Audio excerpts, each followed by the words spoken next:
médicaments. Et les leaders, il faut que nous commencions à enseigner ça à l'église nous aussi.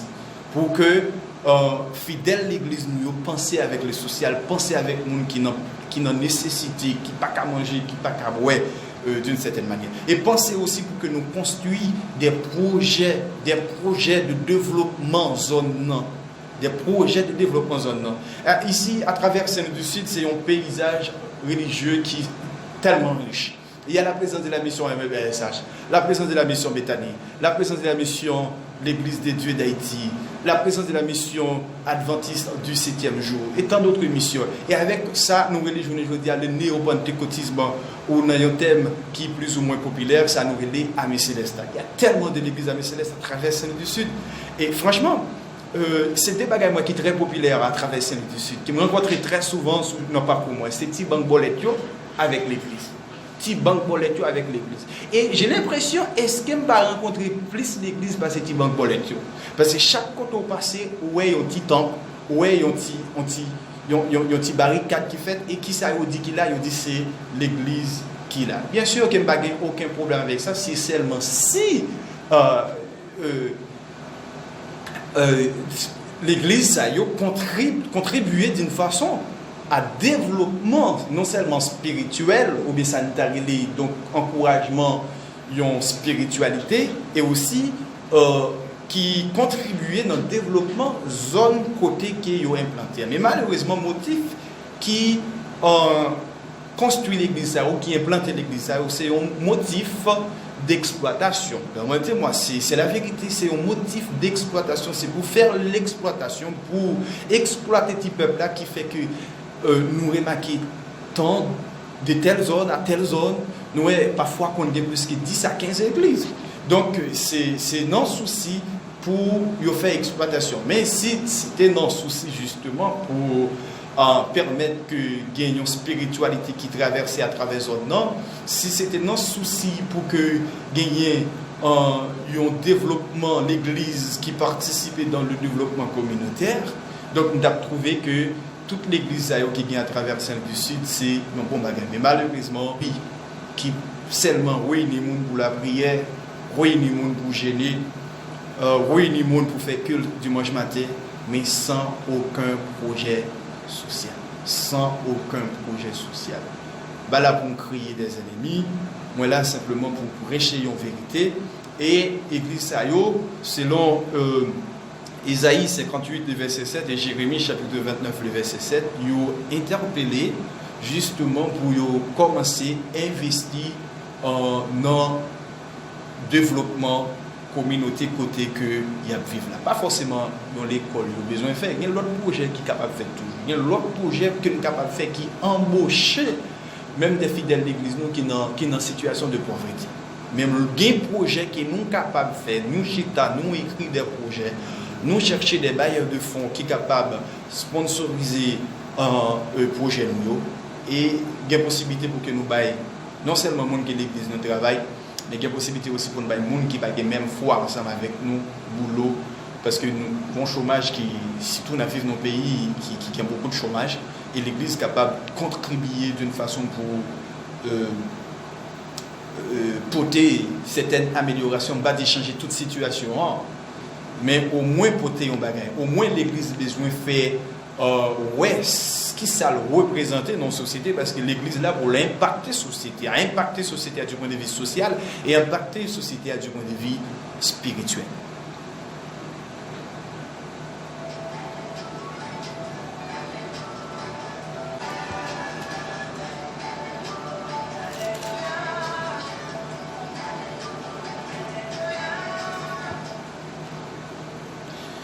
Nous gagnons l'autre texte encore, maintenant nous dans le Nouveau Testamentaire, le Nouveau Testament. C'est Matthieu chapitre 25, verset 14 jusqu'au verset 30. C'est un texte qui est assez long, nous pas bien temps faire lecture texte pour, mais on est capable d'essayer de méditer texte à la maison. C'est un texte qui concernait la parabole des talents, côté que tu as gagné un serviteur qui te remettre bien lit, avec plusieurs serviteurs qui étaient au service. Il y a un qui a 5 talents, il y a un qui a 2, il y a l'autre qui a un talent. il t'a demandé pour que yo fait talent ça travail. Et c'est un texte qui vient là-dedans des mots de félicitations pour monde qui t'a bien travaillé, qui te fait 5 talents de travail jusqu'à ce que ça fait 10 et qui t'a fait 2 talents de travail et tu as gagné des reproches parce que tu as gagné un serviteur du maître qui t'est appuyé sur l'esprit paresseux et pour te dire qu'on est maître là c'est un maître qui est méchant, il t'a serré ça que maître là t'es balia et maître là t'es reproché parce que il pas de travail avec talent que maître là t'es balia. C'est un texte qui gagne une capitale importance dans le sens que très souvent nous interprétons le texte ça pour nous faire penser c'est lorsque nous allons chercher des âmes dans le sens prêcher l'évangile. Prêcher l'évangile. Comment prêcher l'évangile? Organiser des croisades, organiser des réunions en plein air. Et nous pensons que c'est ça que ça signifie. C'est lorsque nous faisons venir à la conversion. Oui, il y a beaucoup d'importance. Oui, certainement nous sommes capables de penser avec une telle interprétation. Mais ça allait beaucoup plus que ça. Ça allait au-delà de la proclamation de l'évangile. Proclamation de l'évangile dans le sens proclamer la bonne nouvelle. Proclamer la bonne nouvelle. Ça, il y a un engagement social là-dedans. Parce que, rappelons, nous te dit que la mission de Christ, c'est pas seulement venir réconcilier moi avec papa qui est dans le ciel là, mais c'est aussi venir libérer moi des aliénations sociales. C'est la libération. Si donc le Fils vous affranchit, vous serez réellement libre. C'est dit dans la Bible, d'une certaine manière. Maintenant, dans ce texte que nous avons besoin de proclamer la bonne nouvelle de Jésus-Christ, organiser des services en plein air, organiser des croisades, mais nous avons besoin de prêcher une bonne nouvelle par une méthode d'accompagnement. Qui ça me dit lorsqu'il me parle des méthodes d'accompagnement dans l'évangélisation. Une méthode d'accompagnement dans l'évangélisation, c'est une méthode qui visait à aider un individu à rencontrer Jésus de Nazareth. Et cette méthode, il y a une facette spirituelle là-dedans, dans le sens que nous accompagnons les gens spirituellement. Accompagnement spirituel, là, c'est aider les gens à rentrer en contact avec la parole de Dieu. Qui ça, la parole de Dieu dit au sujet de spiritualité de l'homme? Qui ça, la parole de Dieu dit au sujet de péché? Et comment l'homme, c'est un être qui est perdu, et comment Jésus-Christ est venu pour lui sauver toute l'humanité à travers son qui était coulé à la croix. Mais aussi, c'est une méthode qui a un aspect social là-dedans, dans le sens que nous accompagner un individu ça de manière sociale. Par exemple, c'est développer une relation amicale avec les gens qui nous ont évangélisé. Et pendant que nous développons une relation amicale avec les gens qui nous ont évangélisé, nous sommes capables de vivre qu'on ait des problèmes qui a traversé, des problèmes sociaux, peut-être des problèmes économiques. Et nous avons besoin justement gagner un projet pour nous capables d'aider le sortir dans une situation économique qu'il y a, aider le sortir dans un problème social donc qu'elle a confronté dans la vie. Ça c'est le message de Jésus-Christ. Ça c'est la prédication de l'évangile. C'est pas seulement camper dans tête cafou pour nous dire diable moi chasse au nom de Jésus. C'est pas seulement camper dans tête cafou pour nous dire quitter malfecteur, quitter ceci, quitter cela. Non, c'est pas seulement ça. Au contraire que le message de Jésus-Christ pas pour ces gens. Le message de Jésus-Christ lui dit venez vous qui c'est malfaiteur, venez et que Jésus va transformer la vie. Ou même qui dans telle situation, venez que Jésus-Christ va transformer la vie.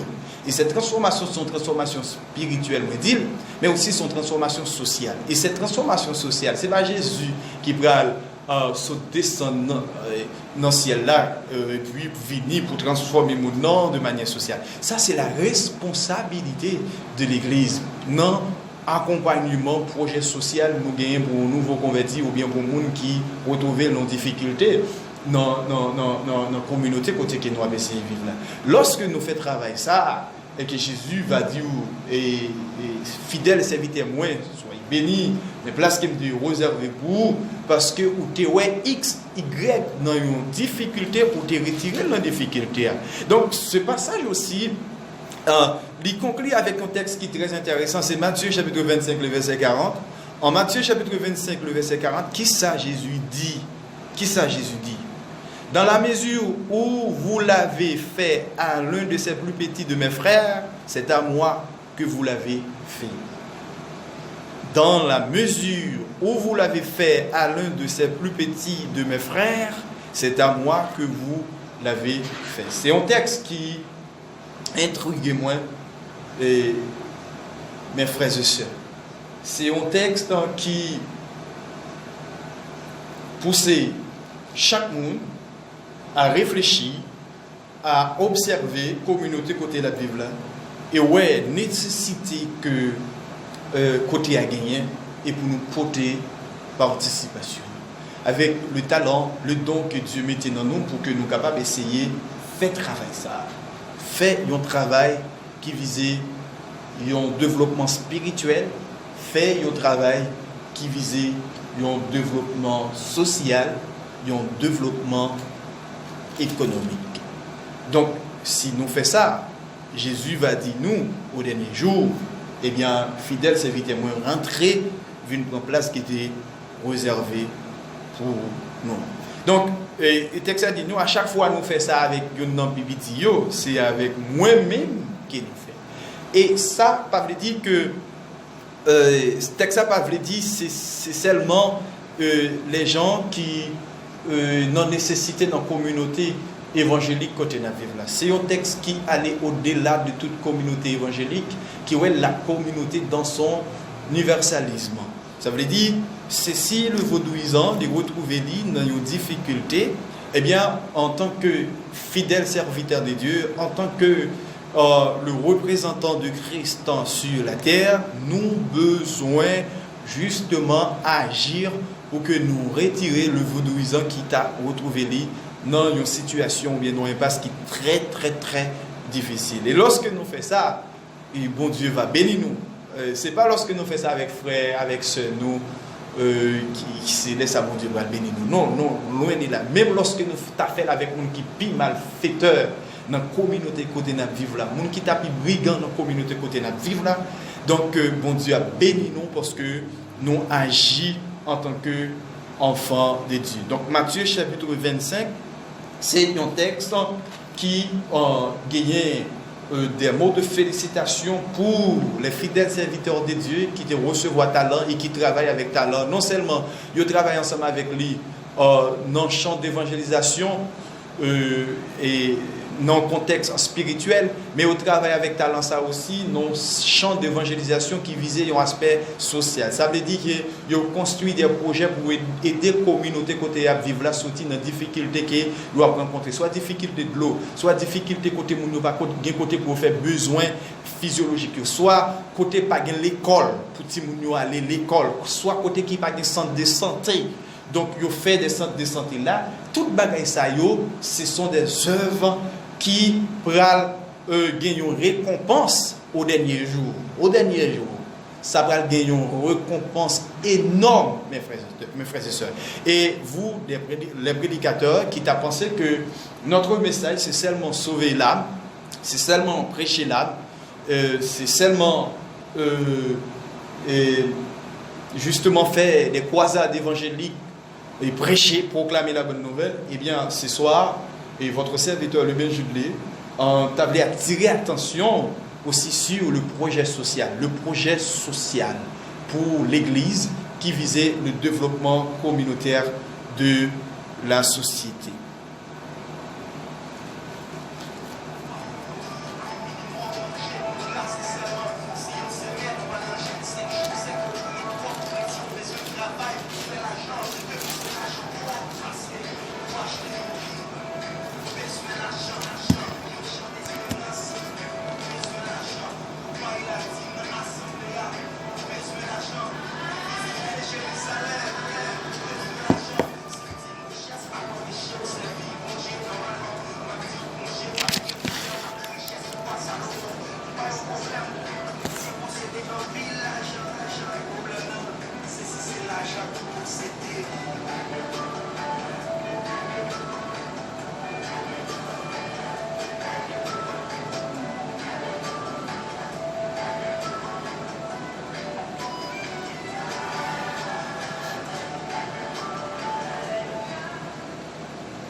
Nous gagnons l'autre texte qui est très intéressant que nous joignons dans Actes chapitre 4, Actes chapitre 4, le verset 32. C'est un texte qui est très intéressant et puis nous gagnons l'autre passage encore qu'on a pris dans Actes chapitre 6 qui parlait de l'organisation de l'Église, l'organisation de l'Église. En Actes chapitre 4, le verset 32, mais ça texte a dit la multitude de ceux qui avaient cru n'était qu'un cœur et qu'une âme. Nul ne se disait que ces biens lui appartenaient. C'était une communauté de prière, parce que nous regardons dans Actes chapitre 4, verset 23, verset 31, ouais, c'était une communauté de prière.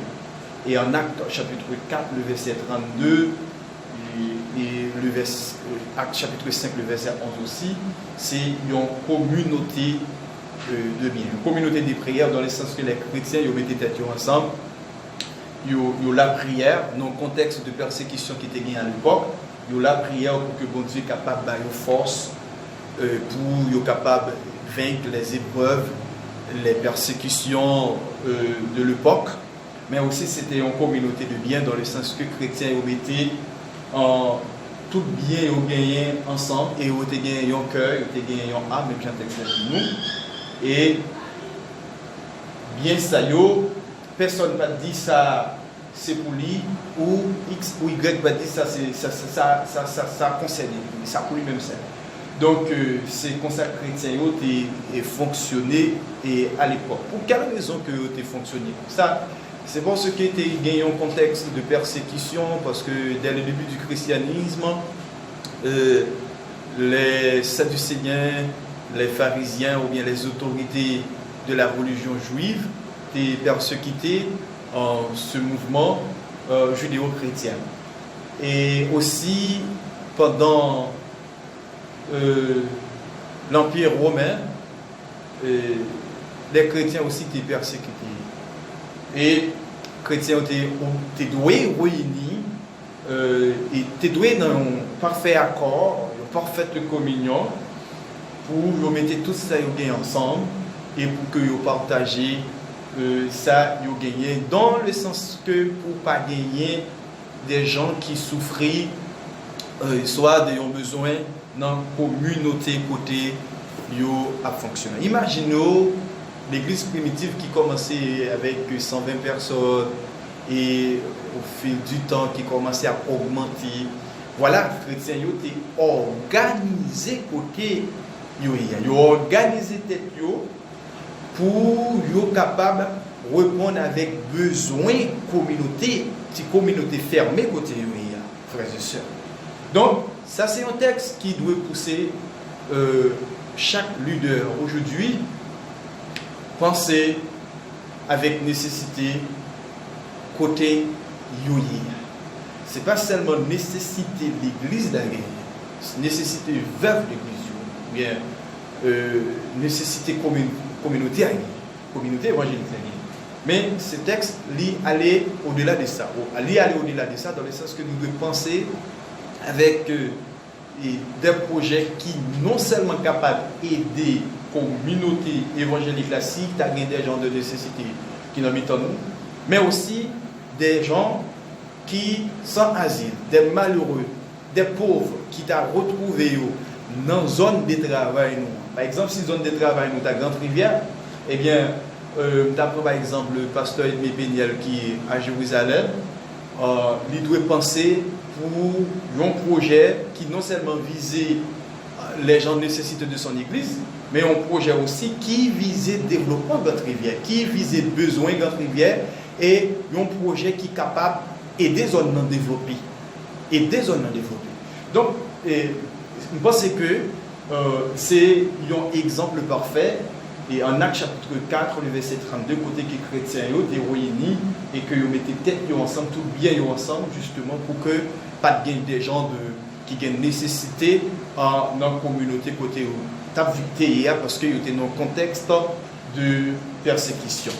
Dans Actes chapitre 6, tu as un problème qui c'est un problème de distribution parce que les hellénistes et des gens juifs qui ont une culture hellénique, qui étaient élevés dans la culture de la Grèce, étaient murmurés contre les Hébreux, les judéo-chrétiens, et c'est parce qu'il y a certaines veuves qui étaient négligées. Et pour résoudre le problème, ça passait que les apôtres ont été choisi quelques jeunes garçons qui ont une capacité et pour faire la distribution, pour faire la distribution des besoins, faire la distribution des besoins et de communauté côté qui a essayé de vivre là. Ça, c'est un exemple qui est très intéressant pour l'Église aujourd'hui, dans la question organisation, l'organisation de l'Église. L'Église a besoin, en quelque sorte, de monter des comités qui sont capables de travailler sur différents projets. L'Église est capable de monter des comités qui sont capables de travailler sur différents projets. Des projets qui sont capables de concerner typiquement la communauté évangélique Païwa, mais des projets aussi qui concernent toute la société de manière générale. Donc, et ça m'a dit, dans le sens que l'Église l'a doué mener certaines investigations, aller regarder, réfléchir, faire des études démographiques, zone côté yoéa, et pour nécessiter zone et pour monter une équipe, un comité qui travaille sur un projet pour améliorer la situation. Garantir aussi des pasteurs prennent des initiatives pour réunir le peuple et pour mettre des projets devant eux, même gens ils joignent l'argent pour construire un temple, même gens ils joignent l'argent pour acheter des instruments, même gens ils joignent l'argent pour peinturer l'église à chaque année, même gens ils joignent l'argent pour faire l'autre bagaille toujours, et puis ils joignent l'argent pour faire des projets, même si ils n'ont pas fait appel à des bailleurs de fonds. Peut-être projet qui va pas un projet de grande envergure, mais commencez avec un petit projet quand même. Commencez avec un petit projet quand même qui visait bien communautaire. Que ce soit son projet qui concerne l'éducation, que ce soit son projet qui concerne la santé, que ce soit son projet qui concerne les questions de l'eau potable, que ce soit son projet qui concerne les questions latrines, c'est un bien pour communautaire. Ou que ce soit aussi un projet qui concerne un aspect économique. Nous devons développer ça dans l'émission. Un projet qui t'a concerné un aspect économique. C'est très intéressant lorsque nous lisons dans Actes chapitre 4, le verset 32, qui montre nous que les chrétiens ont mis tout bien ensemble, justement pour répondre avec besoin de communauté côté à vivre. Et dans Actes chapitre 6, maintenant, il y a un modèle que nous remarquons. Il y a une organisation. Les apôtres, ils prennent direction l'enseignement et de la prédication de la parole de Dieu et ils ont choisi des gens maintenant pour faire la distribution de nourriture, pour faire l'administration. Voilà le thème, pour faire l'administration de l'église. Parce que le pasteur n'est pas forcément l'administrateur. Le pasteur n'est pas forcément l'administrateur de l'église. Le pasteur, c'est un berger. Un berger qui est là justement pour nourrir le peuple de manière spirituelle. Un berger qui est là pour amortir le choc. Mais l'organisation de l'église, ce sont les diacres qui gagnent une telle responsabilité. Et ces diacres-là, ils ont besoin justement, le message de Jésus-Christ, non, ils ont une ouverture d'esprit qui n'est pas seulement fermée pour communauté évangélique Païwa, mais c'est pour une ouverture d'esprit qui concerne toute la société en général. Quelle que soit l'identification religieuse ou bien identité religieuse, donc nous avons besoin de penser à eux-mêmes. Et espérer que l'Église, à travers Sainte du Sud, commence à penser sur des projets de développement de la communauté côté yo a fonctionné. Tel par exemple l'Église catholique que nous voyons à travers Sainte du Sud qui a un projet l'école, un projet aussi dispensaire, c'est à féliciter quoi. C'est à féliciter. Et l'Église aussi besoin de servir avec des exemples qui sont déjà établis dans le commune, justement pour pouvoir avancer avec ça. Si déjà il y a un dispensaire dans le commune, peut-être nous communément de plus dispensaires encore. Communément de plus dispensaires encore, bien sûr. Mais peut-être l'Église aussi capable d'investir dans un projet qui a un rapport avec l'économie. Un projet qui a un rapport avec l'économie. Imaginez-vous l'Église a investi dans un projet question dur. Parce que nous connaissons dans la commune Saint du Sud, et c'est une dans la commune lorsque j'étais à l'école, je fait géographie, ensemble avec moi, je dit que Saint-Louis, c'est une commune qui produit du riz. C'est ça qu'on dit. Eh bien, l'Église a pensé avec un projet pareil, un projet d'économie, un projet d'investissement, réunir des fonds et investir fonds ça dans un projet économique qui est capable d'aider les gens qui ont nécessité. Parce que, par exemple, si l'Église a un projet pareil, un projet qui concerne du riz, marécage, il y a des gens qui l'Église qui travaillent terre, eh bien, nous avons embauché. Il y a d'autres gens aussi qui vont à l'Église, mais qui travaillent la terre, qui travaillent marécage, nous sommes capables d'embaucher. Et j'en suis certain, si nous organisons ça très bien, nous sommes capables d'aider la production nationale à avancer très bien à travers cette industrie. C'est des choses pareilles que l'Église a besoin là-dedans. L'Église a besoin là-dedans. Parce que pour nous faire développement communautaire, nous avons besoin d'argent. Pour nous faire développement communautaire, nous avons besoin d'argent. Mais comment nous pouvons faire l'argent? C'est investir pour nous faire l'argent. C'est investir pour nous faire l'argent. Et ça va aider nous justement à embaucher des gens, ça va aider nous à construire d'autres projets qui sont capables d'aider la communauté côté nous à vivre là. Bien sûr, il y a des gens qui sont capables de dire, bon, l'église n'a pas l'argent, pas ceci, pas cela. J'en suis certain, si nous organisons tête nous, si nous avons un objectif qui est bien déterminé, nous avons besoin de l'argent pour que nous fassions développement communautaire dans la zone côté que nous a fonctionné.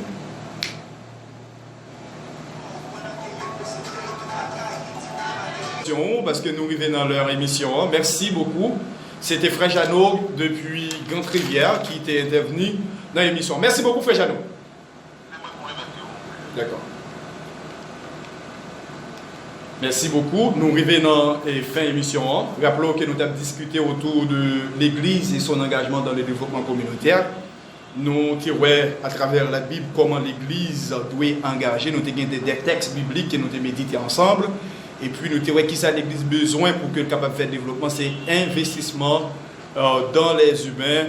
Et bien sûr, l'Église doit gagner un projet qui vise la spiritualité, le progrès spirituel, mais aussi le progrès social dans la communauté côté que nous vivons là, surtout les églises à travers Seine du Sud, pour que nous puissions transformer l'image en Seine du Sud. Il y a plusieurs domaines d'investissement à travers Seine du Sud. Et pour terminer, par exemple, là, à Grande-Rivière, il y a moulin du riz, moulin maïs. Et moulin ça a écrasé, au campé. C'est un projet communautaire qu'il était. Pour qui ça l'église ne pas qu'à relancer un projet comme ça? Relancer un projet pour moulin du riz, relancer un projet pour moulin maïs, moulin mouille et moulin pétimé. Donc c'est des choses qui sont utiles communautaires et que l'église a besoin de penser avec ça. Merci beaucoup chaque auditeur et auditrice Radio Eclipse FM qui était branché nous à travers les ondes 95.7. Et merci avec Zaminou qui t'attendait nous sur Facebook. Merci avec Benjamin qui t'attendait nous depuis pour rapidement. Merci avec la sœur Fagnola, Frère Jeannot qui t'attendait l'émission. Mais espérez qu'il nous passe une bonne soirée dans les Seigneurs. Merci beaucoup.